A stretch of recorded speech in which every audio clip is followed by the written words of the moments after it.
Hello everyone, I welcome you all to Alina Botany Classes. This is me Alina Khan and today we are dealing with another important topic of botany, that is white rust of crucifer, which is a member of the division Mysticomycotina, and it is caused by a member of Mysticomycotina that is known as Albubocandida, which is very important to your for your exam point of view. Exam में 100% ये question आता है कि एल्बुबो Candida की life cycle के बारे में बताओ। बीएससी में और एमएससी में दोनों में के लिए ही एग्ज़ाम के पॉइंट ऑफ व्यू से ये बहुत ज़्यादा इम्पॉर्टेंट टॉपिक बन जाता है। ठीक है, तो जो वाइट रस्ट ऑफ क्रूसीफर है वो क्या होती है? सरसों, मूली, गोभी इन प्लांट्स में देखने को मिलती है। इन प्लांट्स में क्या होती है? डिसीज़ कॉज होती है। तो देखो, हमने लास्ट वीडियो में किसके बारे में पढ़ा था? लेट ब्लाइट ऑफ पोटैटो के बारे में पढ़ा था, जो कि हमारा मैस्टिकोमाइकोटिना का ही मेंबर था। ठीक है, जो कि फाइटोप्थोरा इन्फेस्टेंस के द्वारा कॉज हो रहा था। आज हम एल्बुगो कैंडिडा के बारे में पढ़ेंगे।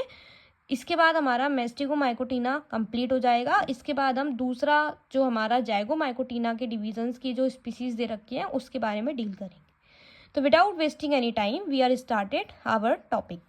तो देखो, वाइट रस्ट और white blister disease is a very common crucifer crop disease. तो जो वाइट रस्ट और वाइट ब्रिस्टल डिसीज होती है वो बहुत ही ज़्यादा कॉमन क्रॉप डिसीज होती है, जो कि ग्लोबली स्प्रेड हुई है। और वाइट और कल्टिवेटेड वेराइटीज़ जो है क्रॉप्स की, उनको क्या करती है? खराब करती है। जैसे कि mustard, cress, rape, radish, cabbage, cauliflower, turnip and other economically important crucifer crops are all affected by this disease। तो mustard, cress, rape, radish, cabbage, cauliflower, turnip और जितनी भी इकोनॉमिकली इंपॉर्टेंट डिसीज है जो कि क्रूसीफर के अंदर आती हैं, क्रूसीफर क्रॉप के अंदर आती हैं, वो उन सभी को ये क्या करती है? डिसीज इन्फेक्ट करती है। White rust along with downy mildew of crucifer Persoonospora parasitic का कॉज सीवियर डैमेज। तो ये सीवियर डैमेज को क्या करती है? कॉज करती है। इसके क्लासिफिकेशन की बात करें, देखो क्लासिफिकेशन तो ना हर आंसर में लिखना, मतलब जो हमारा क्वेश्चन आएगा ना स्पीसीज का, कोई भी डिसीज़ का क्वेश्चन आएगा तो साइड में क्लासिफिकेशन लिख के आना। इससे एग्जामिनर के ऊपर एक अच्छा इम्पैक्ट पड़ता है और मार्क्स भी अच्छे मिलते हैं। तो देखो, इसका जो किंगडम है वो फंजाई है, इसकी क्लास ओमाइसीटीज है, उसका ऑर्डर पर्सोनोस्पोरेल्स है, फैमिली इसकी एल्बू जीनेसी है, जीनस इसका एल्बुगो है और स्पीसीज इसकी कैंडिडा है। करना क्या है हमें? देखो, किंगडम उनको पता है कि फंजाई की स्टडी कर रहे हैं तो किंगडम तो फंजाई होगी। क्लास इसकी ओमाइसीटीज है। ठीक है, क्लासिफिकेशन वाले टॉपिक में हमने अच्छे से डील किया था। ओमाइसीटीज क्या होती है, ये सब के बारे में हमने बहुत अच्छे से पढ़ा है। ऑर्डर देखो, डिसीज पर्सोनोस्पोरा से कॉज हो रही है तो इसमें पर्सोनोस्पोरा लिख दिया और साइड में एल्स लगा दिया। फैमिली क्या है? फैमिली है इसकी एल्बुगो के बारे में बात कर रहे हैं तो AC लगा दिया। जीनस तो एल्बुगो होगा ही और स्पीसीज कैंडिडा होगी। बस खत्म, ये हो गया क्लासिफिकेशन।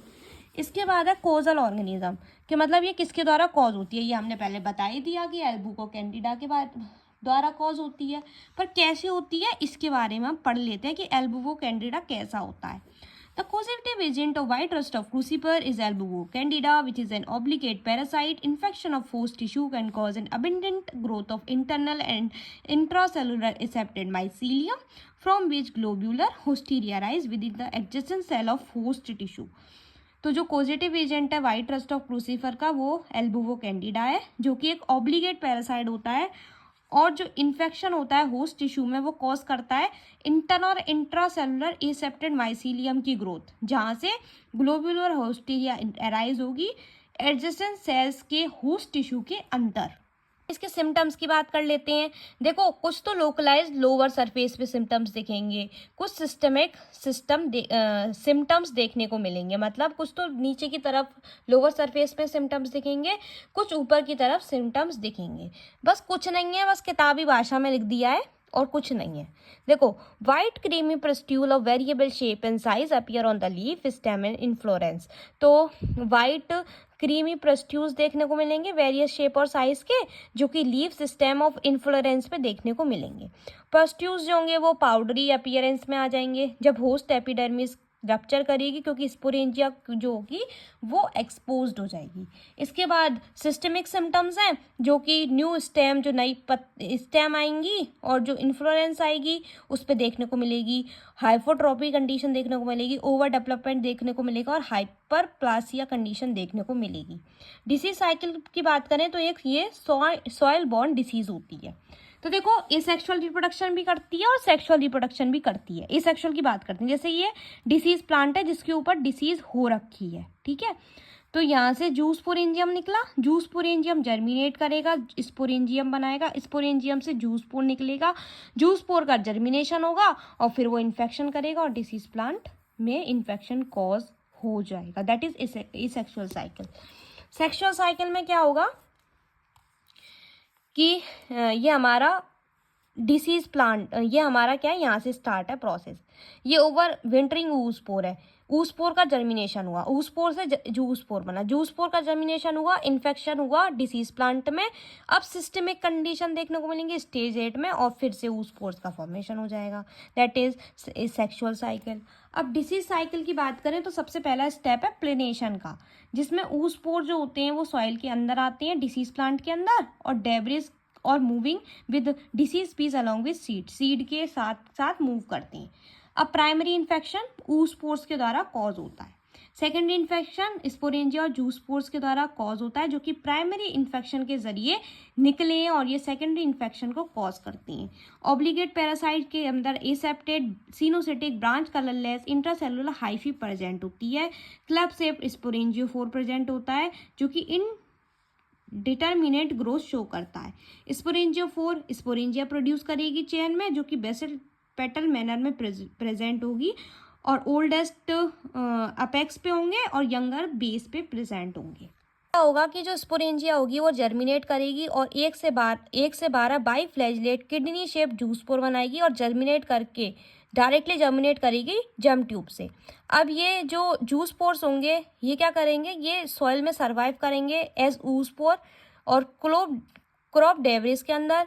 ये सर्वाइव करेंगे सीड में एज प्राइमरी इनोक्यूलम, सर्वाइव करेंगे पेरिनियल वीड में horseradish. Secondary infection cause होगा स्पोरेंजिया और जूस्पोर के जरिए, जिसमें रिलेटिव ह्यूमिडिटी 75% होनी चाहिए और टेम्परेचर होना चाहिए 5 से 12 डिग्री सेल्सियस। अब देखो ये हमने कुछ डायग्राम बनाए, कलाकृति करी है कुछ, ये हमने दिखाया है कि किस किस पार्ट पे कैसे कैसे डिसीज कॉज होती है। सबसे पहले हमने इन्फेक्टेड लीफ पे दिखाया है, ये हमारी लीफ है जिसके ऊपर वाइट रस्ट ऑफ क्रूसीफर ने गंद मचाई है और अपना इन्फेक्शन कॉज किया है। वाइट पाउडरी शेप जो स्पॉट हैं वो देखने को मिले हैं लीफ पे। इसके बाद हमने लीफ के ऊपर बनाया है, ये लीफ है जिसके ऊपर इन्फेक्शन जो है वो कॉज हुआ है। ये स्पोरेंजियो 4 है, ये हाइफी है और ये कोनिडियोस्पोर्स है। ये स्टेम में, जैसे स्टेम ये का तन स्टेम हो गया, ये इसमें वाइट प्रस्ट्यूल देखने को मिलेंगे और ये फ्लावर निकल रहा है, तो ये क्या करेगा, डिसीज को कॉज कर देगा। अब कुछ कंट्रोल मेजर्स देख लेते हैं कि कैसे हम इस डिसीज को बचा सकते हैं। देखो कंट्रोल मेजर्स मोस्ट ऑफ जो डिसीज होंगी वो सबके सेम से ही है। पहला तो ये है कि disease resistant variety of crop का यूज करना चाहिए, वीड का रिमूवल करना चाहिए, सर्टिफाइड सीड का यूज़ करना चाहिए, क्रॉप रोटेशन करना चाहिए 2 से 3 ईयर्स में। क्रॉप रोटेशन का मतलब है जैसे हमने पहले अपनी फील्ड में, क्रॉप फील्ड में कोई हमने क्या लगाई, कोई हमने अपनी खेती लगाई, ठीक है, खेती की हमने, तो उसमें हमने जैसे वीट लगा दिया, गेहूँ लगा दिया कहीं हमने, ठीक है, तो वो क्या था, इन्फेक्टेड था, वो गेहूँ खराब गेहूँ था, डिसीज लगी हुई थी उस गेहूँ में। तो अब जब हम दूसरी बार जब हम अपनी खेती करें तो हम क्या करें, गेहूँ ना लगाएं, उसमें हम कोई और दूसरी क्रॉप लगाएं, ठीक है, जैसे हम पत्ता गोभी लगा दें अपनी फील्ड में। तो बदल बदल के जब हम क्रॉप का यूज़ करेंगे अपने फील्ड में तो वो डिसीज़ फ्री हो जाएगी, ठीक है। बैलेंस फर्टिलाइजर्स का यूज़ करें, know heavy use of N2 fixers, nitrogen fixers का इतना यूज़ ना करें। स्प्रे करें जिससे जो इंसेक्टिसाइड्स होंगे, फंगीसाइड्स होंगे वो मर जाएंगे, जैसे 0.8 बॉडिक्स मिक्सचर का यूज़ करें या 0.2 डाईइथेन M45 का यूज़ करें।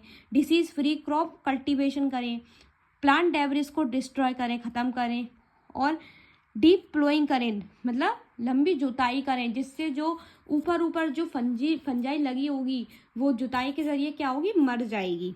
ठीक है, अर्ली सोइंग करें, मतलब जल्दी से हम क्या करें, बोएं अपनी क्रॉप को।